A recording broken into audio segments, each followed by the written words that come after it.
नमस्कार.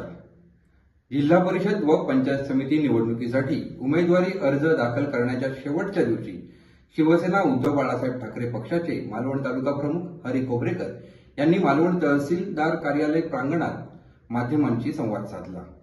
यावेळी माध्यमांशी संवाद साधताना तालुका प्रमुख हरी खोबरेकर म्हणाले की हिंदू हृदय सम्राट शिवसेना प्रमुख बाळासाहेब ठाकरे यांनी लढणाऱ्यांना यश मिळते ही शिकवण प्रत्येक कार्यकर्त्याला दिलेली आहे आणि ते यश मिळवण्यासाठी पक्षप्रमुख उद्धव बाळासाहेब ठाकरे यांच्या नेतृत्वाखाली मालवण तालुक्यातील 6 जिल्हा परिषद व 12 पंचायत समिती मतदारसंघात शिवसेना उद्धव बाळासाहेब ठाकरे पक्ष निवडणूक लढवत आहे. या निवडणुकीत यश मिळवण्यासाठी प्रत्येक कार्यकर्ता मैदानात उतरला असून ही लढाई या भागाच्या सर्वांगीण विकासासाठी आहे. त्यामुळे जिल्हा परिषद व पंचायत समिती निवडणुकीत शिवसेना उद्धव बाळासाहेब ठाकरे पक्षाला निश्चितच यश मिळेल असं शिवसेना उद्धव बाळासाहेब ठाकरे पक्षाचे मालवण तालुका प्रमुख श्री हरी खोबरेकर यांनी सांगितलं.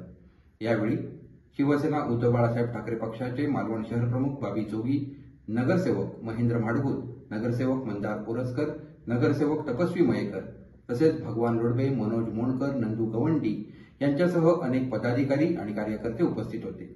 याच दरम्यान माजी आमदार वैभव नाईक यांनीही उपस्थिती दर्शवत कार्यकर्त्यांशी संवाद साधला अशी देखील माहिती मिळत आहे.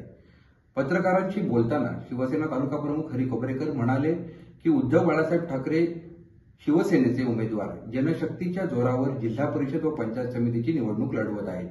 माजी आमदार वैभव नाईक, माजी खासदार विनायक राऊत आणि शिवसेना संपर्क प्रमुख अरुण दुधवडकर यांच्या नेतृत्वाखाली ठाकरे शिवसेना निवडणूक रिंगणात उतरली आहे. या निवडणुकीत उतरलेले सर्व उमेदवार हे सर्वसामान्य जनतेतील असून ते जनतेचे प्रश्न प्रभावीपणे सोडवतील आणि निश्चितपणे पंचायत समिती जिल्हा परिषद निवडून येतील.